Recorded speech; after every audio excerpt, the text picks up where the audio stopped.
আর কোনো ফ্যাসিবাদ যেন পুলিশকে ব্যবহার করতে না পারে সেজন্য নতুন করে শপথ নেওয়ার আহ্বান জানালেন প্রধানমন্ত্রী তারেক রহমান। যে স্বাধীনতা অর্জনের জন্য এই বাহিনীর সদস্যরা জীবন দিয়েছে তা রক্ষা করার কথাও বলেছেন তিনি। সকালে রাজধানীর রাজারবাগ পুলিশ সপ্তাহের উদ্বোধন করে এসব কথা বলেন প্রধানমন্ত্রী তারেক রহমান। এ সময় তিনি পুলিশ লাইন্স মাঠে জাতীয় কুচকাওয়াজ পরিদর্শন ও অভিবাদন গ্রহণ করেন। পুলিশের মানুষের শান্তি ও নিরাপত্তা নিশ্চিত করবে এমনটাই বর্তমান সরকারের প্রত্যাশা বলেও জানান তিনি। এ সময় প্রধানমন্ত্রী এই বাহিনীর সদস্যদের দেশের জনগণের সাথে মানবিক আচরণ করার পরামর্শ দেন। এবার আমার পুলিশ আমার দেশ, সবার আগে বাংলাদেশ, এই প্রতিপাদ্য নিয়ে পালিত হচ্ছে 4 দিনের পুলিশ সপ্তাহ। বাংলাদেশের স্বাধীনতা অর্জনের জন্য যে সকল শহীদ পুলিশ সদস্য আত্মত্যাগ করেছিলেন, যে কোনো মূল্যে সেই স্বাধীনতা রক্ষা করা আমাদের পবিত্র দায়িত্ব। এই বাংলাদেশে আর কোনো ফ্যাসিবাদ স্বৈরাচার যেন পুলিশ সদস্যদেরকে দেশ এবং জনগণের স্বাধীনতার বিরুদ্ধে ব্যবহার করতে সক্ষম না হয়। স্বাধীনতার প্রথম প্রহরেই পুলিশের রক্তে রঞ্জিত এই মাটিতে দাঁড়িয়ে আসুন আজ আমরা আবারও নতুন শপথে অঙ্গীকারবদ্ধ হই। লাখ টাকার চাকরির স্বপ্ন দেখিয়ে কম্বোডিয়ায় পাচার করা হচ্ছে বাংলাদেশি নাগরিকদের। ভুক্তভোগীরা জানান, ভালো চাকরির আশ্বাসে লোভের ফাঁদে ফেলে এসব করছে একটি চক্র। এ নিয়ে মামলা হলেও এখনো কাউকে ধরতে পারেনি পুলিশ। জানা গেছে মামলাটি সিআইডিতে হস্তান্তর হতে পারে। অভিবাসন বিশেষজ্ঞদের অভিমত, পাচার ঠেকাতে আন্তদেশীয় সম্মিলিত বাহিনীর তৎপরতা প্রয়োজন। শাহরিয়ার ইমতিয়াজের বিশেষ প্রতিবেদন। ভাগ্যবদলের আশায় মধ্যপ্রাচ্যে যাওয়ার স্বপ্ন ছিল আলামিনের, তবে দালালের খপ্পরে পড়ে সেই স্বপ্ন দুঃস্বপ্নে পরিণত হয়েছে। অসহায় হয়ে পরে এক পর্যায়ে আমি বাড়ি থেকে সিদ্ধান্ত নেই যে আমি বাহিরে যাব। তো ওকে কিনে আনছি, তখন জানতে পারলাম যে আমি বিক্রি হয়েছি। আমাকে $1500 বিক্রি করে, বিভিন্নভাবে টর্চারিং করে। এতটুকু একটা ইলেকট্রিক শর্ট ডিভাইস আছে, সেটা দিয়ে এভাবে শর্ট দিলে অজ্ঞান হয়ে যায়। আবার কিছুক্ষণ পরে সুস্থ হই, আবার টর্চারিং করে। আলামিনের মতো বগুড়ার সানোয়ার ও মহিদুলের জীবনের গল্প একই রকম। তারাও বিদেশে গিয়ে ভাগ্য বদলের স্বপ্ন দেখে পড়েন দালালের খপ্পরে। দালাল চক্র তাদেরকে কম্বোডিয়ার একটি ভুয়া কোম্পানিতে পাঠিয়ে টাকা হাতিয়ে নিয়েছে বলে অভিযোগ তাদের। আমাকে অনেক লোভ লালসা দেখাচ্ছে, এই দেশে আসবে, আসার পরেই বেতন 1 লাখ টাকা বেতন বলে, ওই টাকা দিয়ে আমি তুকুরক কিনে লিছি, ওগুরক টাকা দিয়ে মুকুলক টাকা দিয়ে আমি কিনে লিছি ওখান থেকে। অবস্থা আমাদের ভালো না, একদম খারাপ স্যার। আমরা বাড়িতেই যাইতে পারি না, এই সুদে টাকা নেওয়া আছে, কিস্তিতে নেওয়া আছে, কিস্তিওয়ালারা এসে তো বাড়িতে বসে থাকে। বড় হওয়ার জন্যে যে বাইরে মানুষ যায় না, এই জন্যেই জকিল ইসলাম সম্পূর্ণ খরচ ধার করে স্যার, মানে সুদের 7.5 লাখ টাকা। ভুক্তভোগীদের এই অভিযোগের সত্যতা জানতে গোলাম মোস্তফা মুকুলের সাথে যোগাযোগ করি আমরা। তার দাবি এসব অভিযোগ মিথ্যা। কাজ দেওয়ার কথা ছিল হচ্ছে ফ্যাক্টরি ওয়ার্কার, কিন্তু আমরা ফ্যাক্টরি ওয়ার্কার কাজ দিতে পারি নাই। পরে দিছিলাম কনস্ট্রাকশনের কাজ, এরা 4-5 দিন কাজ করছে। কাজ করার পরে করা হলো কষ্টের কারণে আর করতে পারে নাই। তো সম্পূর্ণ মিথ্যা কথা। এখনো আমি একজনকে দিয়ে ফোন দেওয়াইছিলাম, হ্যাঁ, ইলিয়াস ভাই নাম, তাকেও বলছে যে আমাকে 10 লাখ টাকা দিয়ে দেন, আমি মামলা ডিসমিস করবো। আমাকে দিছি তারা 10 লাখ, আমি 10 লাখ টাকায় ফেরত দিই কিভাবে কোন? এই ঘটনায় গোলাম মোস্তফা মুকুল ও মাসুদ রানা রনি সহ 5 জনের বিরুদ্ধে মামলা হয়েছে রাজধানীর ভাটারা থানায়। পুলিশ বলছে আসামিদের গ্রেপ্তারের চেষ্টা চলছে। মামলা তদন্তাধীন আছে, হ্যাঁ, আসামি গ্রেপ্তারের চেষ্টা চলছে।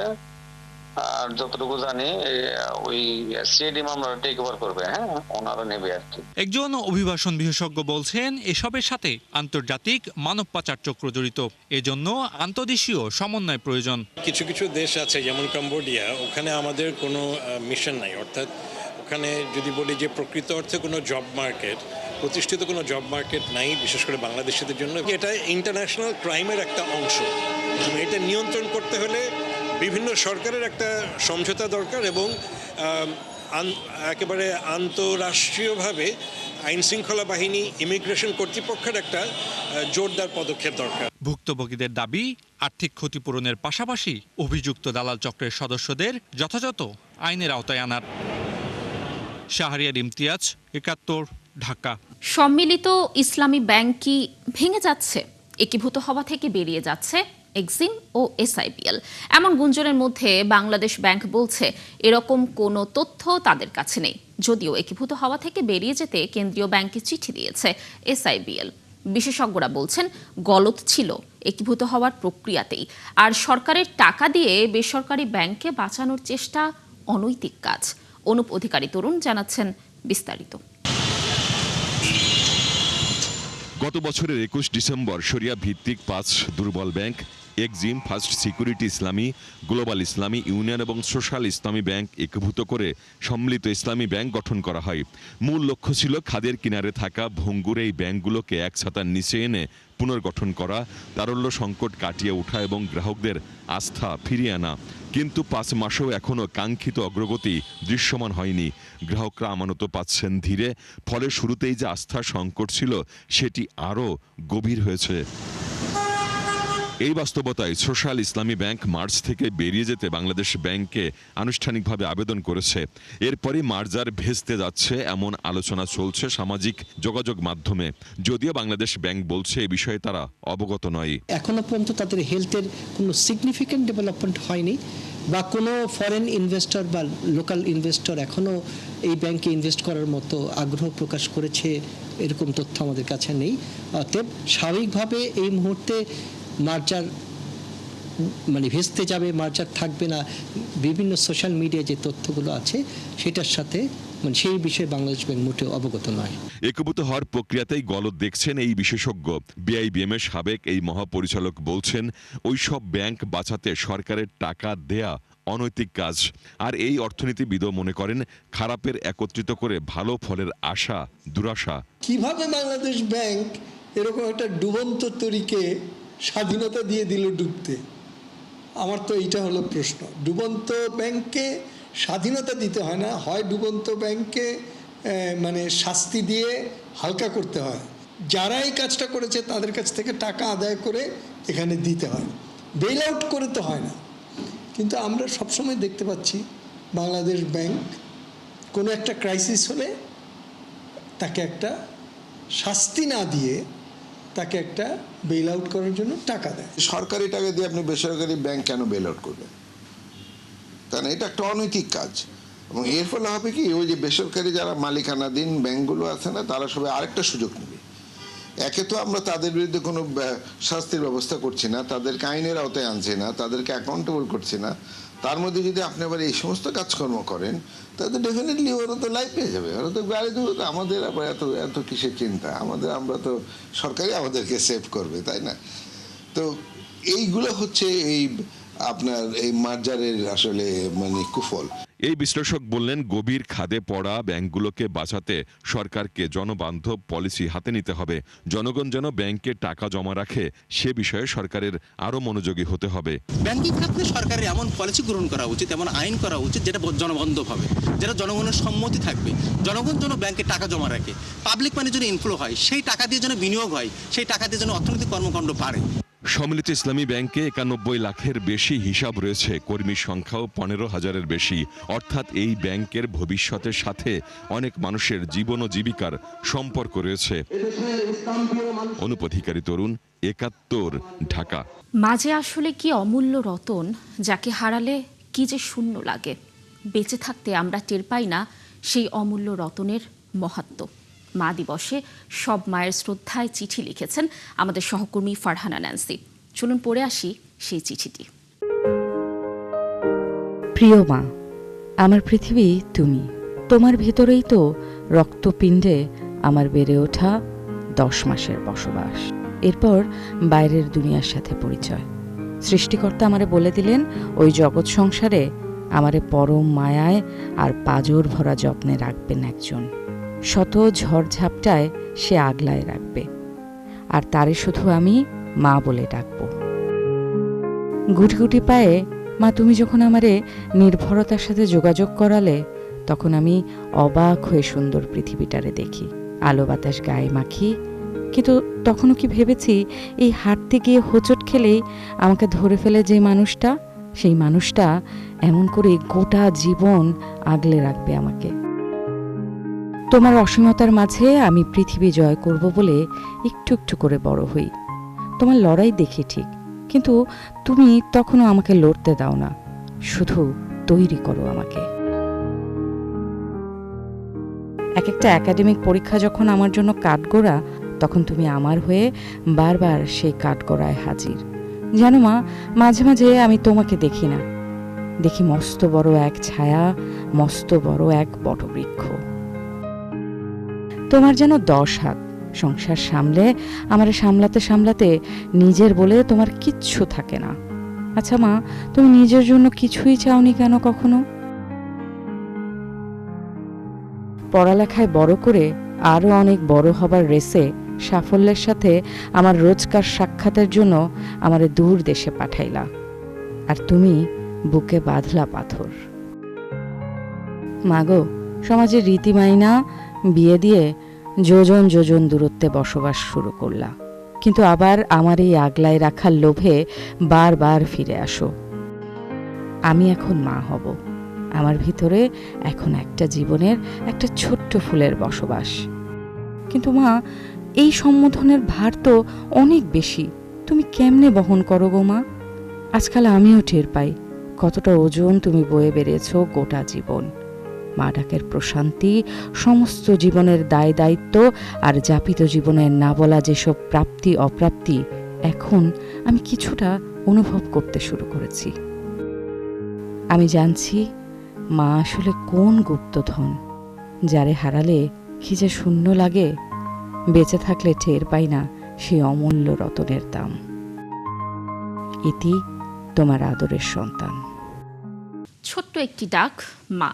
মধুর এই ডাক শুনতে একজন নারীকে কতটা জীবনের ঝুঁকি নিতে হয় তা জানে পৃথিবীর সকল মায়েরা, কিন্তু বাংলাদেশের চরাঞ্চলগুলোতে সেই ঝুঁকি দ্বিগুণ।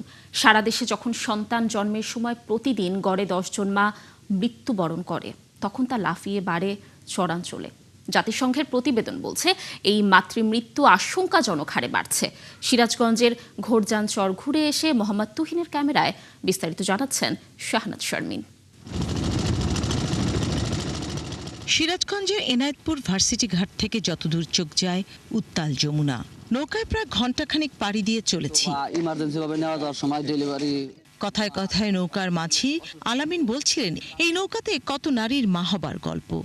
ডেলিভারি রোগী নেওয়ার সময় নৌকাই হইতো, বা ইমার্জেন্সি ভাবে নেওয়া যাওয়ার সময় ডেলিভারি মা অনেক অসুস্থ হইতো। নৌকা থেকে 2 চাকার মোটরসাইকেল চলার পথে কথা হয় তাদের সাথেও। ঘোর বর্ষা কিংবা ঝড় উপেক্ষা করে কত গর্ভবতী নারীকে নিয়ে ছুটেছেন ঘাটে। কখনো ঘাটে প্রসব হয়েছে, কখনো বা সারা রাত অপেক্ষায় থাকতে হয়েছে নৌকার জন্য। এ নিছক গল্প নয়, চরাঞ্চলে প্রসূতি মায়েদের প্রতিদিনকার কঠিন করুণ বাস্তবতা। ঘাটে যাওয়া অনেক সময় নৌকা পাওয়া যায়, অনেক সময় পাওয়া যায় না। ওই আপনি দেখা যায় যে রিজার্ভ করে লাগে। আমার গাড়িতে নেওয়া 2টা রোগী মনে করেন ওই নৌকা ঘাট পরে ওইখানে ডেলিভারি করাইছি। নদীর মাঝে দুর্গমে চরের প্রায় 30,000 জনগোষ্ঠীর নিরাপদ প্রসবের জন্য চালু হয়েছে সুস্বাস্থ্য প্রাথমিক স্বাস্থ্য সেবা কেন্দ্র, যা গত বছরের নভেম্বর মাসে চালু করে প্র্যাক। সেখানে আসা মায়েদের সাথে কথা বলছিলাম, তারা জানালেন এখনো জটিল প্রসবে দুর্গম পথ জীবনের ঝুঁকি নিয়ে শহরে যেতে হয়। যখন হাসপাতাল ছিল না তখন আমরা সাদাতপুর যাইতাম। প্রথম বাচ্চা তো এই করবে আলতা করবে না গেলে তো ওপারে নিয়েছিলাম। যদি একটা সিজার করার যদি একটু ব্যবস্থা হইল নি, আমাদের যাওয়া তো অনেক মুশকিল। স্বাস্থ্য অধিদপ্তরের MPDSR এর পরিসংখ্যান অনুযায়ী 2017 থেকে 2022 সাল পর্যন্ত দেশে ধারাবাহিকভাবে মায়ের মৃত্যু কমলেও গত 2 বছর আবার তা বাড়তে শুরু করেছে। 2022 সালে প্রতি লাখে এই হার ছিল 62 জন, 2023-এ 75 আর 2024 সালে তা বেড়ে 90-এ পৌঁছেছে। কিশোরী মায়ের সংখ্যা এখানে বেশি, তাই মায়েদের ঝুঁকিও এখানে বেড়ে যায়। ম্যাক্সিমাম মা আসে 16 থেকে 18-র মধ্যে। 60 জন মাকে এই মাসে আর কি সেবা দিচ্ছি। টেলিকম সেন্টার আছে, যদি অন্য দিনেও রোগী আসে তারা ঢাকাতে আমাদের একজন মেডিকেল অফিসার আছে, ওনার সাথে ভিডিও কলে কনফারেন্স করা হয়। এটা আমাদের রাত দিন 24 ঘন্টা খোলা থাকে। কর্মরত চিকিৎসক বলছিলেন এখানে প্রসবকালীন মায়েদের ঝুঁকি কতটা বেশি। পথের মাঝেই অনেক সময় মা বাচ্চা দুইজনেই জীবনের ঝুঁকি থাকে ওনাদের। তো এখানে এই আল্ট্রা মেশিন হওয়ার জন্য মা বাচ্চা কবে ডেলিভারি হবে এটা তো আগে কেউ জানতো না। জাতিসংঘের প্রতিবেদন অনুযায়ী বাংলাদেশে 1 লাখ শিশু জন্ম দিতে গিয়ে 123 জন মায়ের মৃত্যু হচ্ছে। তবুও মা হবার অদম্য ইচ্ছেটা যে ফুরায় না এই মায়েদের। শাহনাজ শারমিন, 71, ঘোরজানচর, চৌহালি উপজেলা, সিরাজগঞ্জ। গতকাল পর্যন্ত 24 ঘন্টায় সারা দেশে হাম ও হামের উপসর্গ নিয়ে আরও 9 জনের মৃত্যু হয়েছে। এর মধ্যে নিশ্চিতভাবে হামে 3 জনের মৃত্যু হয়েছে। নতুন করে হাম ও এর উপসর্গে আক্রান্ত হয়ে হাসপাতালে ভর্তি হয়েছেন 1435 জন।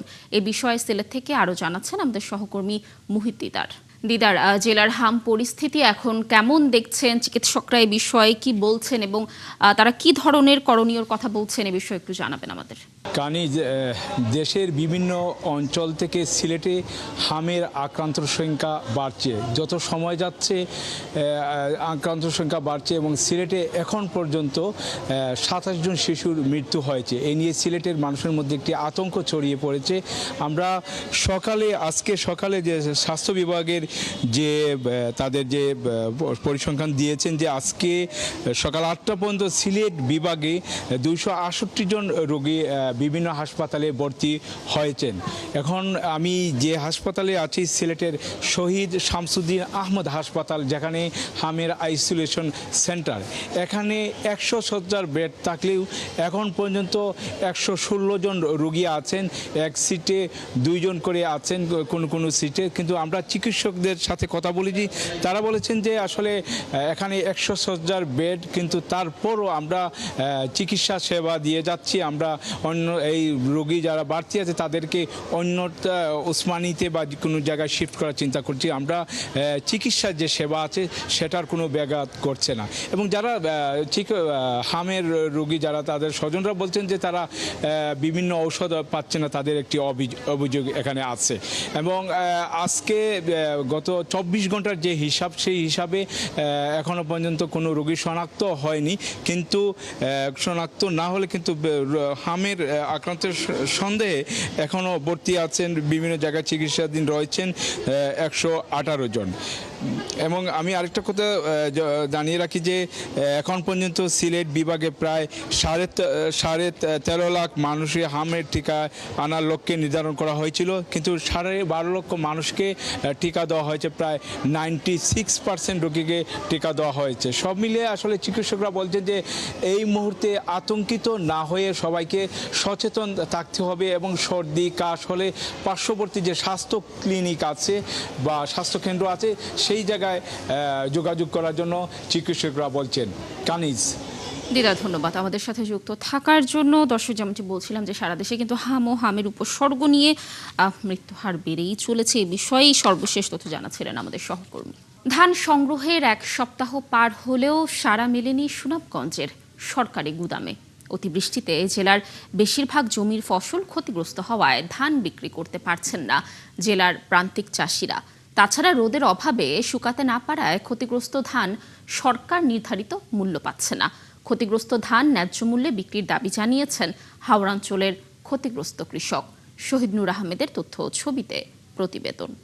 সুনামগঞ্জের জাকরার হাওরের কৃষক আবেদ আলী প্রতি বছর 100 থেকে 120 মণ ধান বিক্রি করতেন এই চাষি, যার বেশিরভাগ অংশই বিক্রি হতো সরকারি গুদামে। এবছর অতিবৃষ্টিতে 17 বিঘা জমির মধ্যে 10 বিঘা জমির ধানই হারিয়েছেন। গেল কয়েকদিনের রোদে নষ্ট হওয়া ধান কিছুটা শুকাতে পারলেও গুণগত মান না থাকায় বিক্রি নিয়ে এখনো অনিশ্চয়তায় এই চাষি। এবার তো যে 10 কেরো 200 মণ পাইবার কথা, এনে পাইতাম না 120 মণ। ধান মারি গেছে, কাটার লাগি, এরপরে ফাত্তরও কিছু মারছে আগে। একই অবস্থা জেলার বেশিরভাগ চাষির। পরিবারের খাদ্যের যোগান অনিশ্চিত, মলিন হওয়া ধান বিক্রি নিয়েও দুশ্চিন্তা। ময়লা, এই সামান্য ময়লা লাগে না নেতে তো আমরা গরিব গলার বাঁচতাম না। টাকা পয়সা তো একেবারে সচ্ছল, টাকা পয়সা নাই এক প্রকারে ধরতে গেলে। আর যেগুলো আছে এগুলো চাই বেচতাম, কিন্তু এগুলো যে পচা ধান এগুলো সরকারের নিবনি। কৃষকরা জানান বাধ্য হয়ে স্থানীয় পাইকারের কাছে 700 থেকে 800 টাকা দরে ধান বিক্রি করতে হচ্ছে তাদের। এতে আর্থিক ক্ষতির শিকার হচ্ছেন তারা। আমরা খুব কষ্ট করে ভাই ধান কিছু তুলছিলাম, এখন আমরা ধান রাত গুদামও দিতে পারতাছি না। আমরা তো খারাপ ধান বেচতাম চাই, আমরা না নিলে তো আমরা সমস্যা। আমরা মানুষের ঋণ ফিন করে জমিন করছি, জমিন ফানিয়ে নিছি, এখন আমরা মানুষের ঋণ ফিন দেওয়া লাগে। কৃষকদের নষ্ট হওয়া ধান সরকারি নির্ধারিত মূল্যে কেনার দাবি জানিয়েছেন হাওর বাঁচাও আন্দোলন সংগঠনের এই নেতা। যে কৃষক যত পরিমাণ দাম দিতে পারে সেই দানেই সরকারকে সংগ্রহ করতে হবে। এই পদ্ধতি যদি অবলম্বন করা হয় তাহলে এই বছর আমাদের হাওর অঞ্চলে কৃষকরা যে ক্ষতির সম্মুখীন হয়েছে ন্যূনতম হলেও তারা তাদের সেই ক্ষতি পুষিয়ে নেওয়ার একটা সুযোগ পাবে। তবে হাওর বিপর্যয়ে ধানের ক্ষতি হলেও লক্ষ্যমাত্রা পূরণে কোনো সমস্যা হবে না বলে জানান জেলা খাদ্য নিয়ন্ত্রক।